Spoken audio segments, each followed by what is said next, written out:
जीवन में आनंद पाने के लिए किस चीज की आवश्यकता है? कितना धन हो, कितना बड़ा घर हो, कैसा वैभव हो, तब हम आनंदित होंगे। आश्चर्य की बात यह है कि आप पाते हैं लोगों के पास सब कुछ है फिर भी दुखी है, अन्य लोगों के पास कुछ भी नहीं है फिर भी सुखी है। इसका मतलब क्या कि आनंद बाहर के वस्तुओं पर निर्भर ही नहीं करता है, हम कैसा सोचते हैं उसका परिणाम।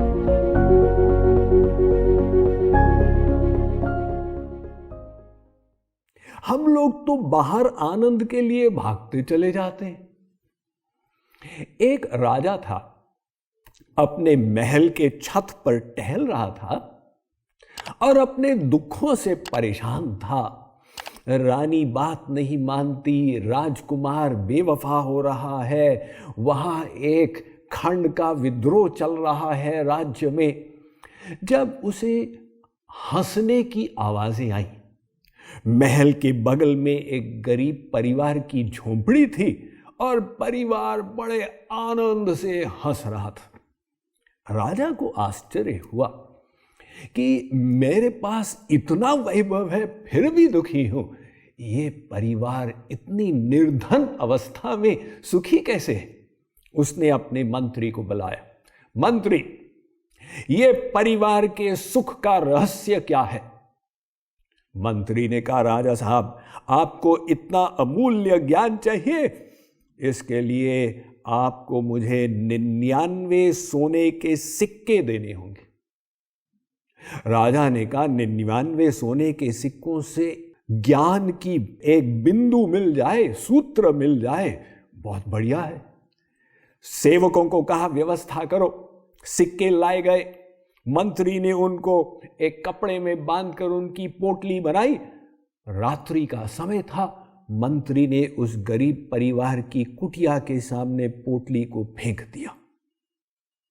सुबह जब परिवार उठा, दरवाजा खोला तो देखा एक पोटली है। अब विचार करने लगे, भाई ये है क्या? क्या पड़ोसी कोई तंत्र कर रहे हैं या टेररिस्ट आतंकवाद होने जा रहा है? फिर हिम्मत धारण करके उसको खोला तो पाया कि चमकीले पदार्थ, क्या सोना! इससे पहले तो हमने सोने को केवल दुकान की खिड़की से देखा था, आज हम सोने के मालिक हो गए। अरे भगवान जब देता है छप्पर फाड़ के देता है। कितना सोना है हमारे पास? उसको गिनने लगे, 1 2 3 90 98 99। उन्होंने कहा, ये क्या संख्या हुई? अब जब भगवान को देना ही था तो 100 देते।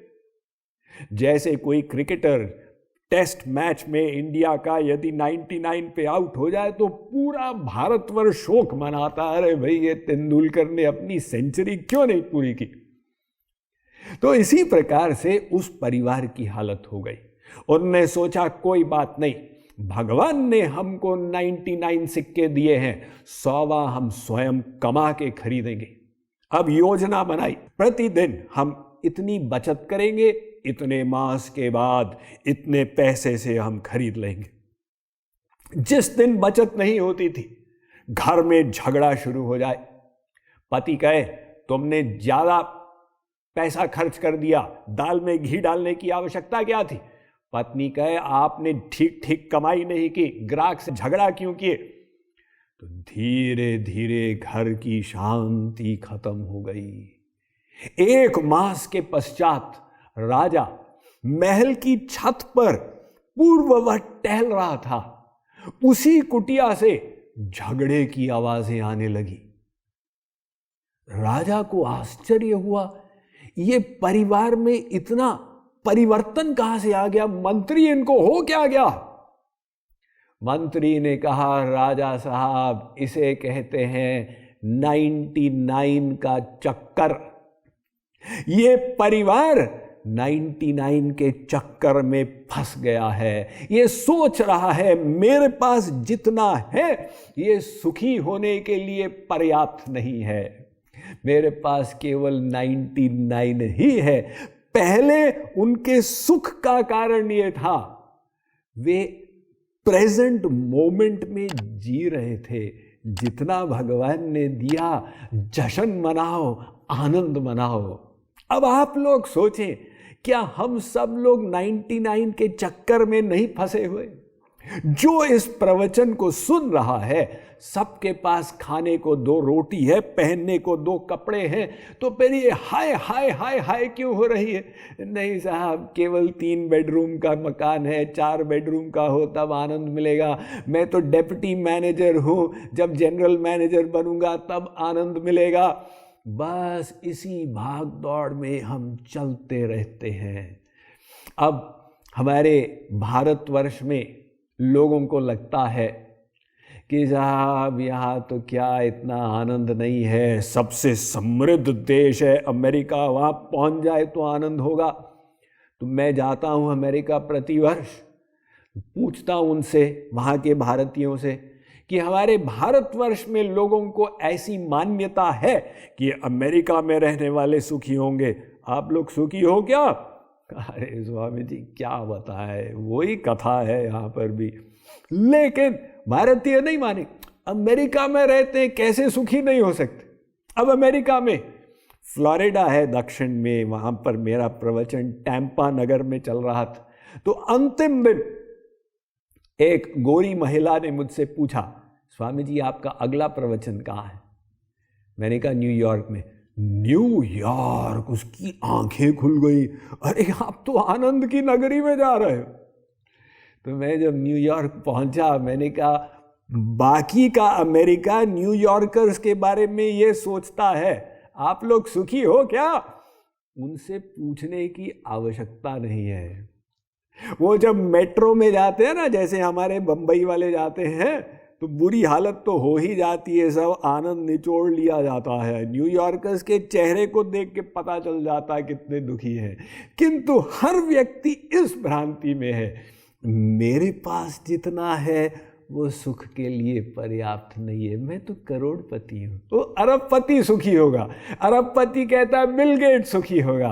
और हमारे शास्त्रों ने, वेदों ने कहा, अरे भोले लोगों, तुम्हारा सुख बाहर के वस्तुओं पर डिपेंड करता ही नहीं है, सुख अंदर की चीज है, अपने सोच से मिलता है। अपनी सोच को बदलो और जीवन में आनंदित बनो।